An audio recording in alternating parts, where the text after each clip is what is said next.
Bom dia, boa tarde, boa noite. Bom, para quem não me conhece, meu nome é Alan, eu tenho 20 anos e eu faço parte do curso de licenciatura em matemática do IFSP Campus Hortolândia. Bom, esse trabalho é uma apresentação, um recorte do projeto de iniciação científica que eu realizo com a professora Ana Paula, e essa apresentação é voltada para a disciplina de prática docente 1. Bom, o tema, né, é produção de vídeos para aulas de matemática, análise de uma tarefa. Então, nessa apresentação de hoje, eu pretendo apresentar um pouco de como tem sido a minha pesquisa que tem perdurado até agora e, especificamente, falar sobre e fomentar reflexões sobre a prática cultural de aprender com a tecnologia em aulas de matemática. Eu vou dar aqui um panorama geral de como tem sido essa pesquisa de iniciação científica para vocês poderem entender um pouquinho do contexto. O objetivo da nossa pesquisa de iniciação científica geral tem como objetivo compreender as contribuições do envolvimento dos estudantes na produção de vídeos em um contexto de ambiente híbrido para as aulas de matemática.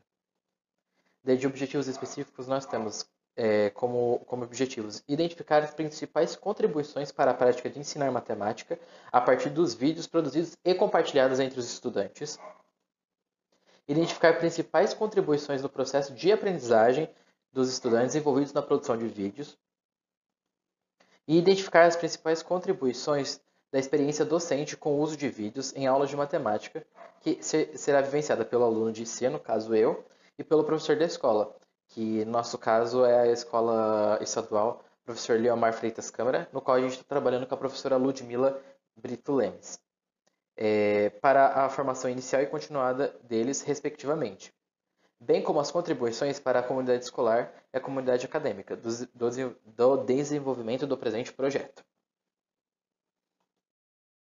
Aqui a gente tem um pouquinho dos nossos referenciais históricos que a gente se baseou nessa pesquisa. Esse projeto, ele foi escrito pela professora Ana Paula, que é a nossa professora de prática docente e professora orientadora de estágio. Esse projeto ele foi escrito pela professora Ana Paula, visando como um braço da sua pesquisa de doutorado, que buscou refletir sobre as práticas culturais reconstituídas a partir das aulas de matemática baseadas pela internet em um contexto de ambiente híbrido. Então, dentro dos nossos referenciais históricos, a gente tem como referencial a pesquisa qualitativa, que foi a mesma metodologia utilizada por Barros quando ela fez a sua pesquisa de doutorado, porque muito mais do que os dados em si, do que dados quantitativos, as questões envolvidas dentro da sala de aula são mais interessantes para essa situação de serem analisadas de forma qualitativa. Então, muito mais do que quantidade, sim a qualidade dos trabalhos, o envolvimento dos estudantes ali seria o mais importante. Também como metodologia da pesquisa, apesar da pesquisa não ser uma pesquisa colaborativa, ela tem traços do trabalho colaborativo dentro dela. Então, muito mais do que eu simplesmente entrar dentro da sala de aula e decidir ficar analisando a professora, analisando os dados, analisando a sua forma de dar aula, a sua didática no dar aula e como os alunos têm aprendido, a gente está ali dentro desse trabalho para fazer um trabalho colaborativo. Então, do mesmo jeito que ela me ajuda, eu também vou ajudar a professora Ludmila. E assim é a mesma coisa no meu trato com a professora Ana Paula. É muito mais do que uma relação de cobrança de orientador e orientando, a gente tem uma colaboração ali, pois a pesquisa não é só minha, a pesquisa é minha também e também da professora Ana Paula. Então a gente troca ideias, a gente conversa sobre o que tem acontecido dentro da pesquisa, a Ana Paula orienta, ajuda com ideias para as atividades planejadas para esses alunos, a professora Ludmila também argumenta e reflete com os seus pontos de como ela tem visto a sala de aula, e assim a gente tem trabalhado. Daí agora como questão de análise dos nossos dados, a gente procura trabalhar da mesma forma como a Ana Paula trabalhou na pesquisa dela, vendo a sala de aula como um sistema complexo. O que caracteriza um sistema complexo no geral? Ele tem que ter duas principais características. A auto-organização, como uma característica principal. Então, a partir dos eventos acontecendo ali que emergem dentro daquela relação, daquele sistema, eles se auto-organizam e se adaptam de acordo com as suas necessidades. Então, a gente vê esses mesmos traços de auto-organização, de auto-organização e de adaptação dentro da sala de aula. Então, a gente define a sala de aula como um sistema complexo na nossa análise.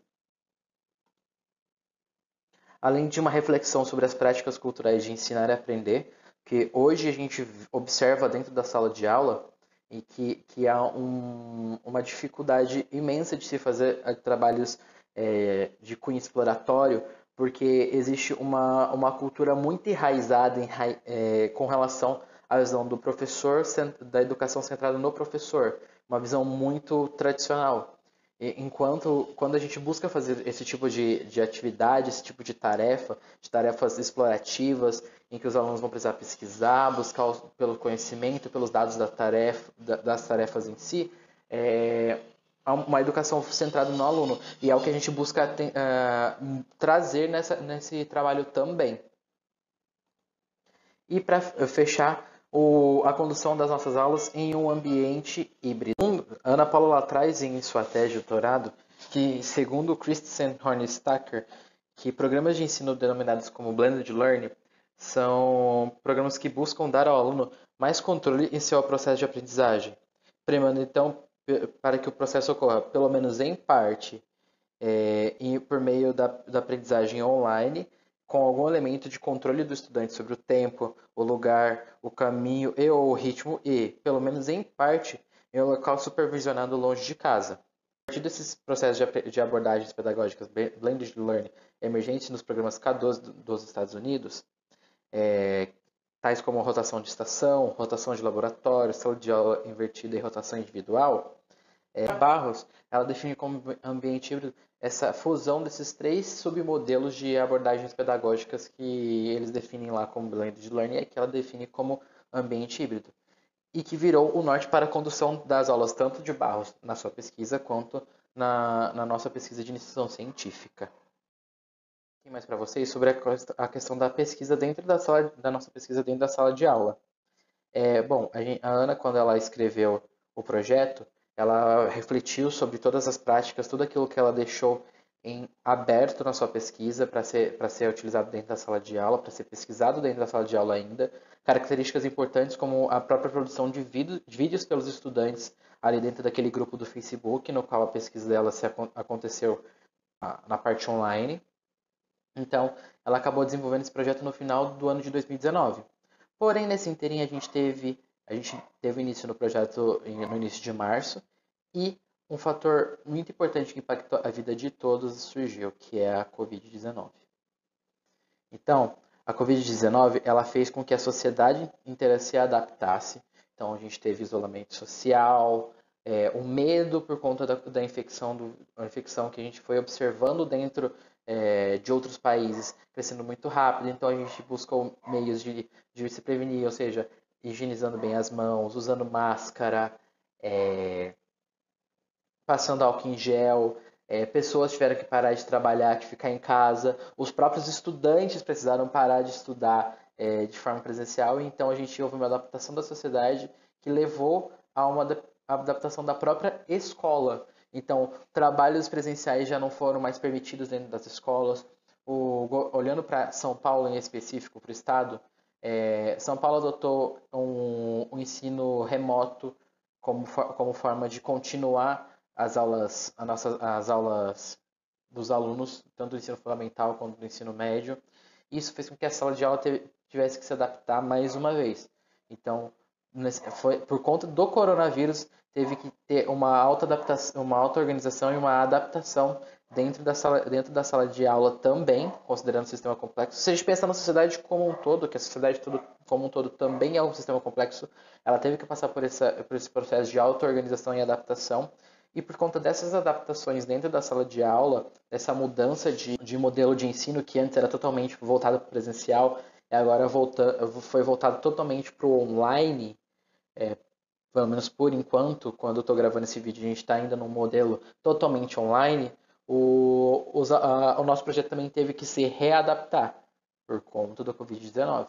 Então a gente tem todo esse ciclo que acontece aqui dentro desse sistema complexo, fazendo com que ele se auto-organize e se adapte. É necessário realizar algumas adaptações. A gente tinha algumas ideias para esse projeto no início e foi necessário realizar esse tipo de adaptação para a nossa atividade. Bom, como a gente está trabalhando de forma remota desde abril, foi quando eles voltaram às aulas, se não me engano, então o nosso ambiente híbrido também teve que ser adaptado. Você viu que ali pela definição de que Barros trouxe na sua pesquisa, o ambiente híbrido ele é parte de um ambiente online onde o aluno possui o controle do tempo, do lugar, do ritmo e do caminho que ele vai fazer para essa aprendizagem, e outra parte é um ambiente que é controlado pelo professor, longe de casa. Porém, a gente não consegue estar longe de casa. Então, a gente tem aí uma nova visão sobre o ambiente híbrido, em que continua tendo esse controle por parte do aluno, parte por parte do aluno, e esse controle parte pelo professor. Agora, não longe de casa por conta da pandemia, mas a gente ainda continua tendo esse controle. Não há momentos presenciais, obviamente, porque a gente precisa manter o isolamento social, manter o distanciamento social para que a gente possa permitir que as pessoas sobrevivam, as pessoas vivam. Uma nova interação presencial só será possível, pelo menos ao meu ver, quando a gente tiver uma vacina. Bom, a participação dos alunos também foi uma adaptação muito importante, porque a professora Ludmilla teve poucas semanas de contato com os alunos no início do ano. Então, ela não houve aquele tempo que a gente fala dentro da pedagogia de interação, de construção de laços entre o professor e aluno ali naquela situação da escola. A interação foi mínima. Então a gente precisou de realizar adaptações para a participação dos nossos alunos dentro da pesquisa. A própria proposta de tarefa precisou passar por adaptações. A gente realizou uma proposta inicial que eu vou apresentar nos próximos slides para vocês, de como conduzir esse trabalho e até numa perspectiva talvez uma perspectiva muito imediatista, então de tipo, vou fazer um documento só com as orientações X e vou dar para os alunos e em 2, 3 semanas a gente termina a atividade e acabou. Não levando em consideração ainda as interações em que iríamos fazer dentro do Facebook, a própria socialização e formalização dos conteúdos ali. Fora que também por conta de todo o nosso trabalho colaborativo, a gente precisava entrar em consenso também com o trabalho da professora Ludmilla. Então não adiantava a gente pensar de uma forma inicial que não haveriam adaptações. Sim, haveriam adaptações. Então, e também precisamos realizar negociações e ações sobre a própria tarefa em si, conforme eu comentei anteriormente. Agora, o principal, né, agora que eu já dei todo o contexto para vocês sobre a pesquisa, eu vou apresentar para vocês a tarefa, a tão falada tarefa que a gente realizou. Bom, é claro que o coronavírus afetou as nossas vidas de diversas formas e não seria diferente na pesquisa. Bom, a nossa proposta inicial, ela foi feita a partir ela foi feita a partir de uma conversa com a professora que a gente teve em uma reunião. E a partir dessa conversa que a gente teve com a professora, para conhecer um pouquinho mais sobre a sala ou as salas que a gente poderia estar trabalhando e sobre as salas no qual ela estava atuando, que era o primeiro ano, a gente chegou à conclusão que o conteúdo seria o conteúdo de funções. Então, a partir daí, a gente desenvolveu um único documento de orientação que deu todas as orientações gerais para os alunos com relação a como gravar o vídeo, a como produzir esse vídeo, com relação aos 5 temas. Esses 5 temas que fazem parte é o Prevenção contra a Covid-19, Campanha Fica em Casa, Solidariedade em meio à pandemia, Covid-19 em Hortolândia e o crescimento de casos e mortes por Covid-19 no Brasil.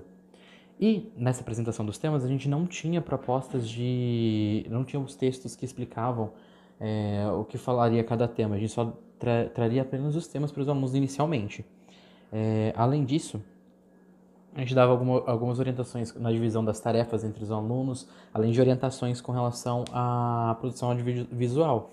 Só que ao fazer esse desenvolvimento dessa proposta inicial, a gente percebeu que precisaria fazer algumas adaptações, porque da forma como estava escrito, talvez os alunos não iriam entender muito bem, a gente poderia ter alguns problemas com relação a própria produção de vídeos mesmo, e também por conta da sobrecarga que os alunos vêm tendo dentro desse período de pandemia no ensino remoto, a gente decidiu desenvolver,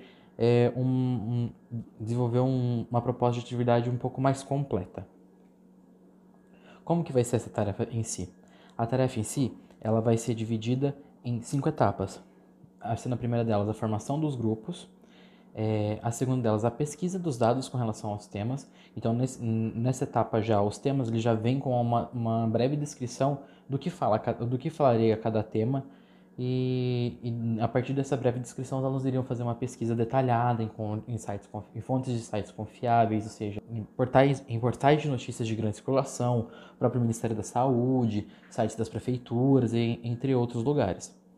A partir dessa pesquisa, os alunos iriam fazer um roteiro para poder orientá-los durante a produção dos vídeos. Então, um roteiro detalhado, explicando o dado matemático que eles iriam ter que trazer dentro desses vídeos, as falas dos personagens, como que ia ser disposto esse vídeo. E daí, a partir desse roteiro, os alunos iriam entrar na fase de produção, que seria a fase atual que a gente está dentro da nossa pesquisa, em que os alunos vão gravar os vídeos, vão editar, vão fazer todas as revisões, ver se os dados matemáticos estão corretos. E daí, depois de produzido, postado dentro do nosso grupo do Facebook, a gente vai ter o período de socialização e formação dos conceitos matemáticos. Então, a partir dos dados obtidos pelos alunos trazidos em cada um dos seus vídeos, é que a gente vai poder fazer a socialização e a formalização dos conceitos relacionados à função ali nas relações entre as grandezas no qual eles vão estar trazendo. O conteúdo continua sendo o mesmo de funções, continua tendo orientações na divisão de trabalhos e orientações sobre a produção audiovisual também. Porém, vendo como os alunos estavam trabalhando durante o período anterior à nossa presença na atividade, nossa presença dentro da sala de aula, a gente precisou passar por um período de implementação. Então, um período onde a gente teve que incentivá-los a entrar dentro do grupo do Facebook, e interagir entre eles, porque a própria interação entre os alunos, a própria interação dos alunos com relação às atividades nesse período remoto estava sendo bem dificultoso. Os alunos estão tendo problemas de acesso à internet, muitos deles não estão interessados em participar dentro das aulas, e desde o início até agora a gente continua fazendo esse trabalho de incentivá-los a participar, mesmo que a gente já está em outubro, a gente procura tentar incentivá-los a participar dos vídeos, a participar das atividades que a gente tem planejado. Então, para isso, por conta desses desafios na participação dos estudantes, com relação à dificuldade de acesso, a não possibilidades de acesso, porque há famílias que não permitem que os alunos entrem dentro do Facebook, a professora Ludmila propôs uma tarefa anterior, que seria de trabalhar essas relações entre grandezas antes. Então, com relação às relações entre grandezas diretamente proporcional, inversamente proporcional e diretamente proporcional ao quadrado. Então a gente resolveu trabalhar esses conteúdos anteriormente a essa atividade. Como? Eles produziriam vídeos explicando esses conteúdos pra gente, trazendo um exercício, usando da criatividade que eles possuem. Eles poderiam estar desenvolvendo esse vídeo para estar apresentando aos amigos dentro do grupo do Facebook. E a partir desses vídeos, a gente procurou promover interações em respondendo perguntas, buscando tirar dúvidas deles dentro do grupo do Facebook. Foi um trabalho que a gente tentou desenvolver para que eles pudessem se apropriar daquele ambiente de aprendizagem virtual. É claro que a gente fez todo esse trabalho baseado na vivência do trabalho de Barros em sua pesquisa, e também a gente teve que reconstituir uma prática cultural de aprender e de ensinar dentro do Facebook. Eu já tive uma experiência anterior dentro do meu ensino médio com relação ao uso do Facebook no ensino, mas foi uma experiência muito de repositório. Então eu precisei reconstituir também essa prática dentro do nosso trabalho. Bom, das considerações finais. Essa tarefa que a gente propôs, ela tem uma potencialidade muito grande para que a gente possa trabalhar funções durante todo o período em que se esteja ensinando funções.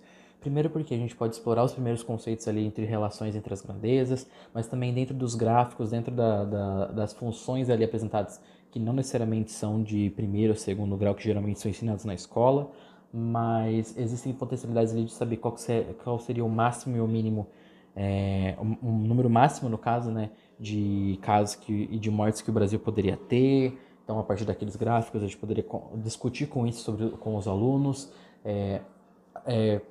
quando que os números cessariam, quando a gente teria uma diminuição dos casos, então uma mudança entre o crescimento de casos e de mortes, quando que isso diminuiria, entre outros conceitos do trabalho de funções ali que seriam importantíssimos para isso. Além disso, ele vem trazer um protagonismo do estudante para dentro das aulas. Parando para pensar que a nossa cultura sempre propiciou que o professor seja centralizado, essa cultura tradicional de ensinar sempre colocou o professor como centro da aprendizagem, essa atividade busca fazer justamente o contrário, trazer o aluno para dentro do centro da sua aprendizagem, em que ele se torna protagonista.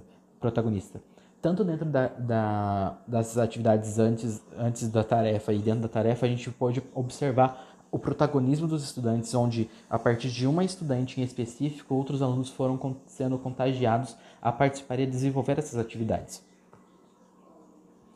Outra coisa muito importante também é a aprendizagem para além das aulas de matemática. Essa aprendizagem ela foi muito importante porque os alunos puderam desenvolver muito mais a sua criatividade, os alunos puderam conhecer um pouco mais sobre produção audiovisual, sobre como gravar, como editar, e isso vai muito além daquilo que o professor de matemática, culturalmente falando, seria responsável. Então os alunos puderam aprender muito mais além do que a própria matemática que eles estão ali vivenciando.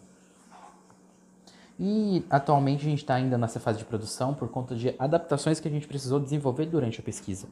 Essas adaptações foram necessárias justamente para que os alunos pudessem aprender de fato a matemática e ter essas aprendizagens que vão além da matemática, e para que a gente pudesse ter alunos participando, porque como eu falei, a gente tem alunos que tiveram muita dificuldade com acesso à internet, muitos alunos que tiveram dificuldade para poder acessar o grupo, que eles não conseguiram entender muito bem a proposta, e também fora o contato, porque tem muitos alunos que não estavam tão interessados, que no meio dessa pandemia acabaram abandonando a escola por conta dessa mudança de rotina também, porque querendo ou não, a escola ela acaba trazendo uma disciplina pro estudante a ser realizada.